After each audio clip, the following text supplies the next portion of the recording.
Good morning students. आज हम आरोह पुस्तक भाग 2 से 5वीं कविता लेकर के आए हैं। शहर स्वीकारा है, जिसके कवि गजानन माधव मुक्तिबोध जी हैं। हम सबसे पहले कवि के बारे में जान लेते हैं। सन 13 नवंबर 1917 ग्वालियर मध्य प्रदेश में इनका जन्म हुआ था। 20 वर्ष की छोटी आयु में स्थानीय स्कूल में मास्टरी की। उसके बाद कोलकाता, शुजालपुर, उज्जैन, इंदौर, मुंबई, जबलपुर, बेंगलोर, बनारस आदि स्थानों पर मास्टरी के साथ साथ पत्रकारिता का कार्य भी किया। इन्होंने बहुत सी रचनाएं लिखी। कविता संग्रह इनके भूरी भूरी खाक, धूल, चांद का मुंह टेढ़ा। नई कविता का आत्म संघर्ष कहानी, एक पुण्य विचार, नए साहित्य का सौंदर्य शास्त्र, एक साहित्य की डायरी, भारत इतिहास और संस्कृति, ये इनकी रचनाएं हैं। सन 11 सितंबर 1964 को इनका दिल्ली में निधन हो गया। ये छायावाद और स्वच्छंदतावादी कविता के बाद जब नई कविता का प्रादुर्भाव हुआ, तब इनका नाम सभी कवियों में सबसे आगे था। उनकी रचनाओं में भावनात्मक और विचारात्मक ऊर्जा अटूट थी। कवि ने यहाँ कविता लिखी है, शहर स्वीकारा है, यानी कि जो भी कुछ मिला उससे शहर स्वीकार कर लिया।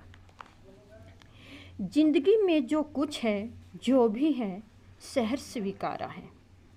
जिंदगी में जो भी है, जो कुछ भी है, जो भी है, शहर स्वीकारा है, इसलिए कि जो कुछ भी मेरा है वह तुम्हें प्यारा है। गर्बीली गरीबी ये गंभीर अनुभव सब, यह विचार वैभव सब, दृढ़ता यह भीतर की सरिता व अभिनव सब, मौलिक है, मौलिक है, इसलिए कि पल पल में जो कुछ भी जागृत है, अपलक है, संवेदन तुम्हारा है। यहाँ पर कवि ने शहर का मतलब खुशी से, स्वीकारा का मीनिंग अपनाया, दृढ़ता का मतलब कठोर, अभिनव का सौंदर्य, अपलक बिना पलक झपकाए, संवेदन महसूस करना, मौलिक रूप जो है वो उसका असली रूप है। गर्बीली गर्वपूर्ण, यानी कि गर्वपूर्ण करने वाली। निम्न पंक्तियों में कवि ने कहा है, मेरे जीवन में जो भी मुझे कुछ प्राप्त हुआ वह मैंने शहर स्वीकार किया है, बड़ी खुशी से स्वीकार किया है। दुख या सुख, चाहे मेरे लिए कुछ भी हो या कुछ भी मिला हो, उसे मैंने अपनाया है।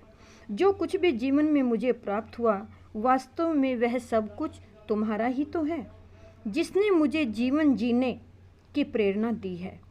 गर्व युक्त, यानी कि गर्व से कहता हूँ, गरीबी और गरीबी में मिले समस्त अनुभव, विचारों रूपी वैभव मेरा जो वैभव है, मेरी हर परिस्थिति में दृढ़ रहने वाला है। मेरे अंदर के भावों की बहती नदी, सरिता कहते हैं नदी को, मेरे अंदर के भावों की बहती नदी, यह बिल्कुल वास्तविक एवं सत्य है। मौलिक का मतलब सत्य। जो मुझे कुछ प्राप्त हुआ है वह मैंने खुशी से स्वीकार किया है, क्योंकि जो कुछ भी दिखाई दे या दृष्टि से दूर है वह जीवन की संवेदना है। यही संवेदना मुझे तुम्हारी याद दिलाती है। कवि अपने प्रेरक व्यक्तित्व को कभी नहीं भुला सकता और जीवन में जो कुछ उसे प्राप्त हुआ है उसका श्रेय प्रेरक को ही, यानी कि वह भगवान को ही देना चाहता है। निम्न पंक्तियों में कवि ने रहस्यवादी भावना का चित्रण किया है, पर पूरे पद में खड़ी बोली का प्रयोग हुआ है। तत्सम के संस्कृत तद्भव कुछ विदेशी भाषाओं का भी प्रयोग हुआ है। शांत रस है, अनुप्रास, पदमैत्री, रूपक, स्वरमैत्री अलंकारों का प्रयोग हुआ है। बिंब योजना अत्यंत सरल है। दूसरा पैराग्राफ, स्टैंजा, जाने क्या रिश्ता है, जाने क्या रिश्ता है, जाने क्या नाता है, जितना भी उड़ेलता हूँ भर भर जाता है। दिल में क्या झरना है, मीठे पानी का सोता है, भीतर वह ऊपर तुम, मुस्काता चांद क्यों धरती पर रात भर, मुझ पर त्यों तुम्हारा ही खिलता वह चेहरा है, सचमुच मुझे दंड दो कि मैं भूलूं मैं तुम्हें भूल जाने की, दक्षिणी ध्रुवी अंधकार अमावस्या, शरीर पर चेहरे पर अंतर में पालूं मैं, झेलूं मैं उसी में नहलूं मैं। निम्न पंक्तियों में कवि ने नाता संबंध, नाता का मतलब उड़ेलना का मतलब खाली कर देना। निम्न पंक्तियों में कवि ने कहा है, तुमसे मेरा क्या रिश्ता है, तुमसे मेरा क्या नाता है, तुमसे मेरी माँ, पत्नी, प्रेमिका या बहन, इनमें से कोई संबंध तो जरूर होगा। जितना भी मैं उड़ेलता हूँ, यानी कि जितना भी मैं तुम्हें भुलाना चाहता हूँ, उतना ही मेरा हृदय तुम्हें अधिक याद करता है। मेरे दिल में तुम्हारी यादों का झरना बहता है, ऐसा लगता है जैसे मीठे पानी का झरना हो। यद्यपि तुम ऊपर हो, मुझे छोड़कर जा चुकी हो, किंतु मेरे अंदर की जो याद है वह तुम्हारी याद मुझे सताती है। जिस प्रकार धरती पर सारी रात चंद्रमा मुस्कुराता है, चांदनी प्रकाशित होती है, वैसे ही मेरे हृदय में तुम्हारा हंसता हुआ चेहरा समाया है। वास्तव में मैं तुम्हें चाहकर भी भुला नहीं सकता, मैं तुम्हें भूल नहीं सकता। इसके लिए चाहे तुम मुझे कितना भी दंड दो, इसके लिए चाहे मुझे तुम कितना भी दंड दो, दंडित करो, मैं उस दंड को भी उसी प्रकार सहन कर लूँगा जिस प्रकार दक्षिणी ध्रुवी अंधकार में अमावस्या के अंधेरे को शरीर, चेहरे और हृदय में महसूस करता हूँ। यहाँ कि उसी में आत्मसात हो जाऊँ। कवि का अभिप्राय यह है, मैंने प्रणेता को चाहकर भी भुला नहीं सकता, उसके न भुलाने का दंड सहन कर सकता हूँ। निम्न पंक्तियों में कवि ने मनुष्य और असीम सत्ता के अटूट संबंध का चित्रण किया है। अनुप्रास, पुनरुक्ति, प्रकाश, रूपक, प्रश्न, उपमा, मानवीकरण अलंकारों का उदाहरण है। मुक्तक छंद का प्रयोग हुआ है। तत्सम शब्द और तद्भव शब्दों का प्रयोग हुआ है। मुक्तक छंद है, भाषा खड़ी बोली है। तीसरा स्टेंजा, इसलिए कि तुमसे ही परिवेष्टित, आच्छादित, परिवेष्टित घिरा हुआ, आच्छादित ढका हुआ, रहने का रमणीय यह उजेला, अब रमणीय कहते हैं सुंदर, उजेला उजाला, सहा नहीं जाता है, सहा नहीं जाता है, नहीं सहा जाता है, ममता के बादल की मंडराती कोमलता भीतर पिराती है।